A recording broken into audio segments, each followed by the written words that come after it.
Hello and welcome to Channels Book Club. My name is Olakunle Kasumo and it's great to be on the show. Again, today is all about poetry. Do you love poems? Well, I have a huge respect for people who write poems. I think they are very smart and very skillful in the usage or combining words together. Somebody said, I can't remember who, that poetry is when emotion finds its thoughts and then thought find its words. Maybe not in those exact words, but you get the idea. But poetry is what it is. Really, really engaging, really insightful, and it can be very, very emotional. Well, our first guest today has a background that will make you wonder, what's the connection with poetry? Well, he's a professor of political science and humanities, and he's written such brilliant poems, all put together in one book. Well, we had a conversation with him recently. We thoroughly enjoyed it, and I'm pretty sure that you will enjoy it. Let's get to meet with him and then listen to the chat.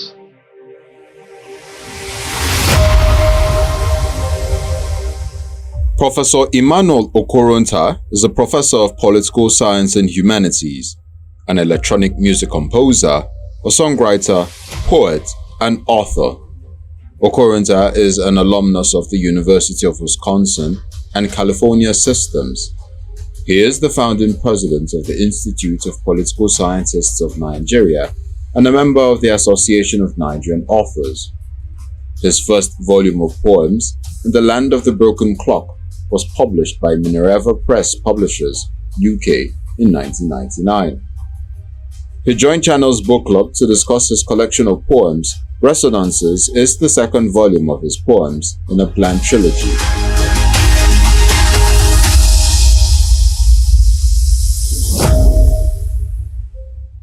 Professor Manuel Okoronta, welcome to Channels Book Club. Thanks for joining us. Thank you. Thank you for having me. Thank you. It's a dream come true to be part of your program. Oh, wow. We are honored. Thank you very much. Thank you for your kind words. Thank you. It's a wonderful program. I've enjoyed it for a long time, and I've always wanted to be on it. So here I am, and it's a dream come true. Great, yeah. Great. It's nice to have you here. And well done. Congratulations on Resonances. Well done. You know, I've always been a big fan of poets, and I think that's partly due to my inability to create poems myself. I think everybody can write a poem, it's like painting a picture in words, and I think everybody can paint when they want to. So that's it's a nice thing to do. I'm glad I do it because I use it to communicate my feelings and my observations and all kinds of things with the world. Do you mind sharing with us your love story with poetry? Where did it all start with you? It started while I was in college. Well, I went to school, my post-secondary school, University of Wisconsin in Whitewater. And after a master's degree, I moved on to California and lived in the Southern California area. And I started writing poetry. Also, I'm an artist, and I paint, draw, and do music. And poetry slams became a way of another means of expressing some of the things that were going on in the world, that was going on in the world at the time. That's what it is for me. From Madison, Wisconsin, going out on poetry slams to Southern California, around Anaheim, going on and in school and everything. So poetry has always been there for me, and it's always been a way, an outlet, a release from tensions. And when I put these things down, and they do well. And then, of course, there is dub poetry, which is part of music. And I got into that as well, so that where we can actually use a kind of rap or toasting kind of thing to express ourselves, and I have a lot of stuff in that regard. And poetry has allowed me to get into some things that I couldn't get into in prose writing or other forms of literary art and so on and so forth. Okay, fantastic, fantastic. Uh, um, Resonances. So, what's the story here? I have to say, Prof, that quite a number of your verses here got me really, really thinking, and some others got me very curious. I read them and I said, hmm, is Prof getting at what I'm thinking is getting at here? Was that your intention when you wrote those verses? The whole thing about poetry is to express the African humanity from my perspective. I think it was Chinua Achebe that said that Africa is not only a geographical expression, that it's also a view of the whole cosmos. It's a metaphysical view of the entire cosmos perceived from a particular position. I say from the African position, from also history, studying human history, our encounter with civilization and foreign entities, I came to certain realizations. It also is a way of expressing, like I said before, ontological issues, issues of being, from our encounter with foreign hegemonic powers, and all the way to the partition of Africa, to amalgamation in the case of Nigeria, and what we have been doing. My first one was in the land of the broken clock. You know, I kind of looked at Africa and looked at what the other civilizations had been doing all the way until the fall of the Soviet Union, from the end of the Second World War and the bipolarity and all this stuff, and what was happening to the African humanity. And later on, I moved on after the first publication, which was in the land of the broken clock, like I shared the cover. And then I began to look at some things that resonated with me about Africa, and especially from Nigeria, the strife, and the toll on the human beings, and so on and so forth. I looked at, for instance, Nigeria. We are celebrating our 63rd year as an independent political entity. And just 6 years into the independence of Nigeria, for instance, a crisis ensued that led to an attack on one of the big monarchs of this nation.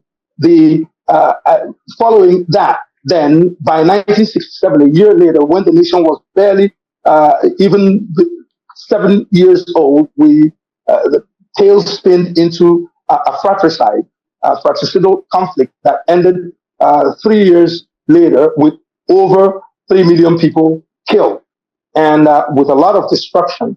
And we are still feeling the repercussions of that conflict. And here right now, especially in the Southeast, we also have situations where there is some kind of an insurgency going on, still happening back to that situation. And I think that we ought to have gotten over it, because we are no longer 6 years old. We are 63 years old. All these things are happening. We are having all kinds of strife, and across the world. So all these things begin to, impinge on the artist, and we have to find an outlet, and it's a good outlet. It's literary art into postmodernism. So it's like using postmodernism and literary art as another vehicle for nation building, which poetry can actually provide. I think I've said a lot, but I hope it makes sense.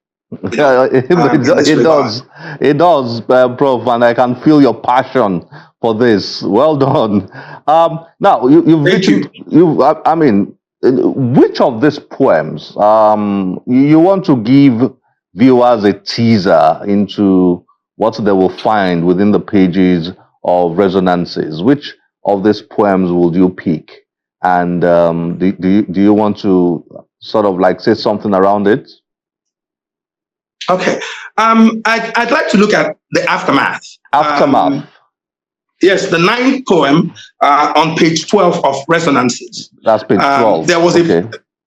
Yes, yes. And there was a preceding poem, which was actually written in the land of the broken clock. And that poem was called Amajoy, and it's called the Biafran trilogy. It's a trilogy of poems depicting the problem of war, and it made me become an anti-war kind of activist. You see what's going on right now in the Middle East, and everybody's lamenting the losses that is going on, and so dialogue is an important thing. So that led me to the second poem, which has been captured in resonances, and it's called The Aftermath. It says, Okay. the survivors survived the bloodbath in their children's names: Chukwuemeka, Ogueri, Ozemenam, and quickly resumed their squabbles with life's imperatives once more. The dead had no mouth to sing their songs. They abandoned their worries, their foes, their fears, their horrible nightmares, their failures, their foes, their crises, and their lessons. Each new conflict bears the resounding echoes of their haunting silence. The avengers' triumphs diluted in its sublime honors. When they raised the flags and factored the chain reactions, they remembered the muted eyes, the jammed diplomacy, but could they feel the pain? So this is that poem is straightforward. The war is a failure of diplomacy.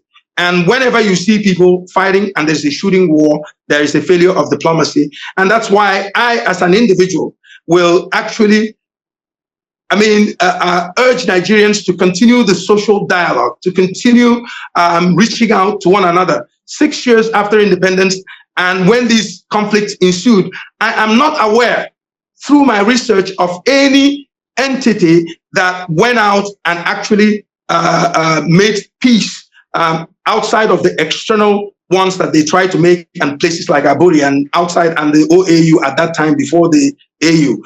The whole thing went straight to warfare, and it was brother killing brother. And I've talked to some of our fathers who were part of that. I talked to them who were just the young people entrusted with the independence, and asked them, how come you guys didn't talk more? It was very, very difficult on people. And when you see names today in Igbo land like Ogueri, like Chukwuemeka or Zemenam, you should ask what those names mean. And most of them, like my younger brothers, who was Ogueri and Chukwuemeka, it's like people were thankful to have survived the war, because a lot of the people that died, a lot of Nigerians, a lot of Igbo people died of hunger and diseases more than bullets. That was a very brutal war. We don't want to revisit that ugly situation in this country, and that's what my whole thing is about, so that we can continue the social dialogue and continue to explore. Thank you very much. Wow, Prof. Wow. So you are a poet on a mission. I've met some poets who are just, mere entertainers, wordsmiths, and who just like to, mix up the words and, just make you feel like you are flying on a different plane entirely. But you are a poet on a mission, and that's clear from all you've written here. There's one that touches my heart a lot. To the African American brother to brother, page 14. Now, if I'm right, that speaks to the experience of African Americans, right? Yes, absolutely. The whole slave trade experience, and is that correct? Yes. Yes, that's absolutely it. When you talk about chattel slavery, it affected almost every family in Africa.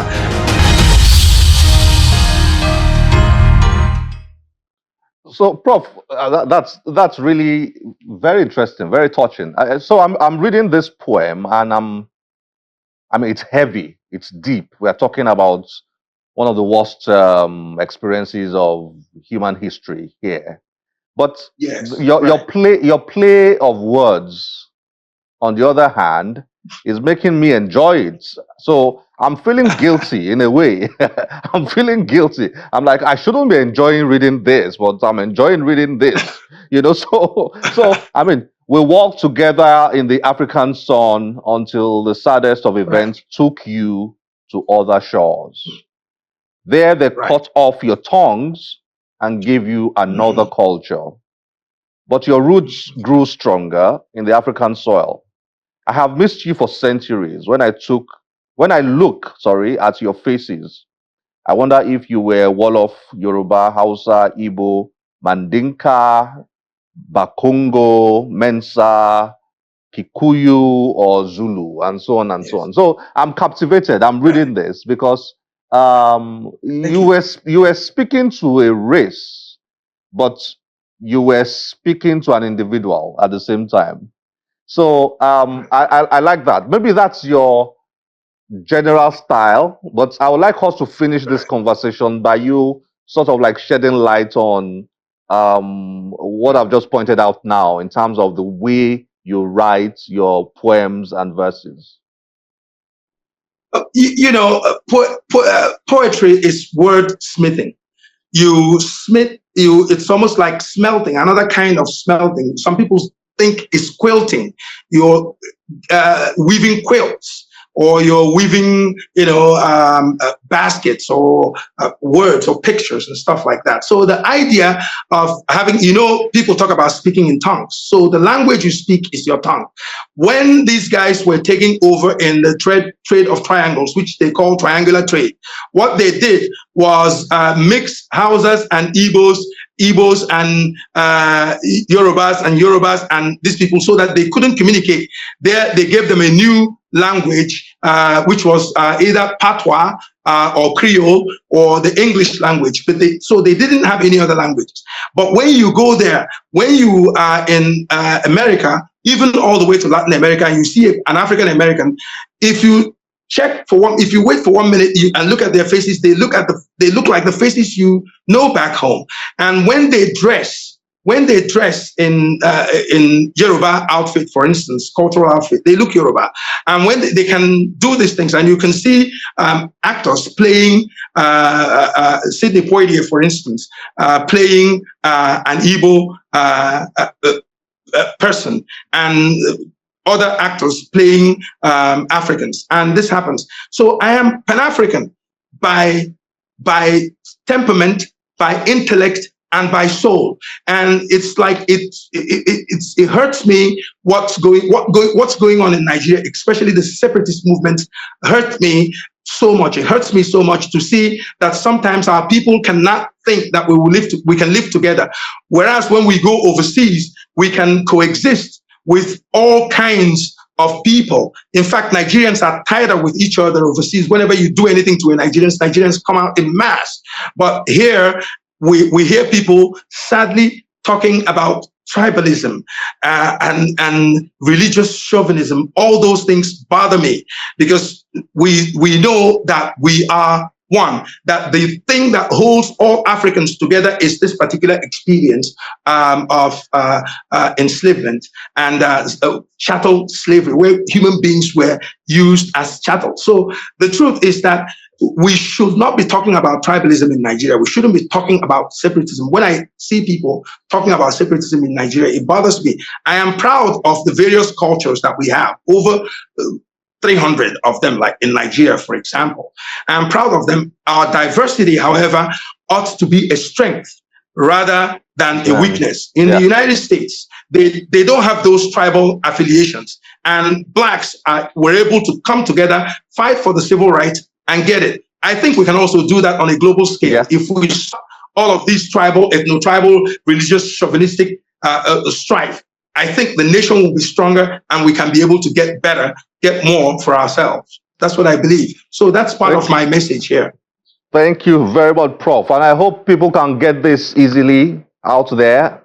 Thank you. Yes, they can. I have a phone number. They can call me, and people can also get it and call me and have individual one-on-one conversations. We'll be happy to share the number with viewers when they get in touch.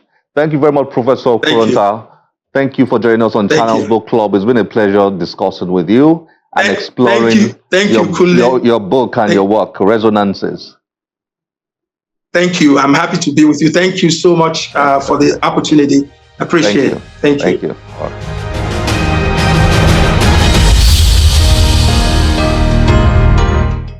You could go on and on with Professor Okoronta. He has so much packed in there. Up next is, well, not a guest, but we went to his book launch recently, and like Professor Okoronta, you listen to where he comes from, his background, and they are trying to connect the dots. He's a lawyer, and he's written this book that is a collection of poems. He launched his book recently, and we were there. Enjoy this. Despite studying law for his first degree in petroleum law and policy at master's level, Olumide Adekoya's commitment to African culture has compelled him to write a collection of fables in his new book titled 50 Fables. As the name implies, the book contains 50 ancient African fables which teach morals. The chairman of the occasion, Olusegun Okinsoya, in his remarks showered accolades on the author for documenting the 50 fables. This extraordinary man, a gentleman par excellence. I saw him grow along with my children in Mama's school for the boys and girls in Festac. He must have learned some of his tricks in fables from that. The book reviewer, Wole Awe, dissected the book and gave a snippet of what readers should expect. 50 fables written in verse, 67 pages of creativity. We are greeted on the inside with an overview of the trappings of fables in general, an historical perspective, how they've transformed, our societies all through the years. And the author, right at the intro, acknowledges the universality of the objectives of moral teachings. At the table of contents, a buffet table, I dare say, highlights in no particular order the titles of the 50 fables on the menu. Each of the 50 titles starts with the word "the." The. This, I believe, may be deliberate, as the author's use of this definitive article implicitly reconnects his readers with what they are already familiar with. A vivid assumption, I must say. The author explained when and how he conceptualized the idea of writing this book. 50 Fables came about in a moment of inspiration. I've always written, if you grew up in the Nigeria that I grew up in, there was no light. So you had to read something or the other, or you go out and play. So I was one of those, I read anything I could lay my hands on. And in turn, one started to write as we came along.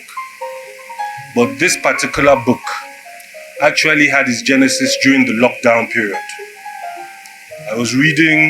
I have a collection of the fables, and I was reading it to my son. And as anybody here would imagine, the mother thought I was saying something to her. So I looked at it and I realized that these fables, on the surface, they tell one thing, but there are layers of depth to them. Then the crescendo of the gathering.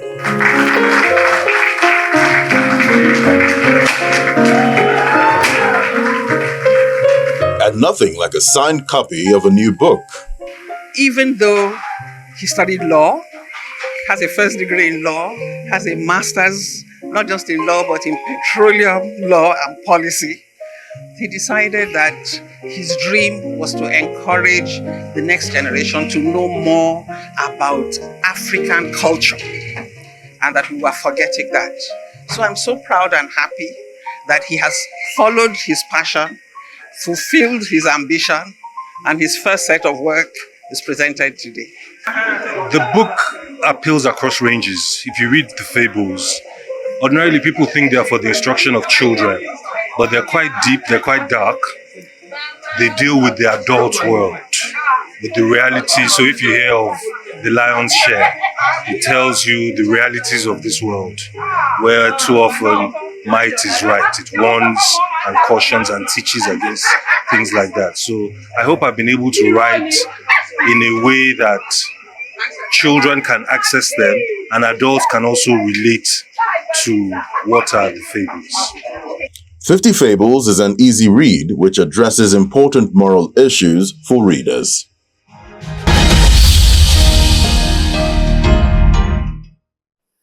Get your hands on that and just enjoy beautiful, beautiful poetry. Poetry is so beautiful. Well, this is where we have to end the show today. As always, we'll be very delighted to get your feedback through any of our social media platforms displayed on your screen. My name is Olakunle Kasumo. Remember, one great book can change your life. Bye-bye.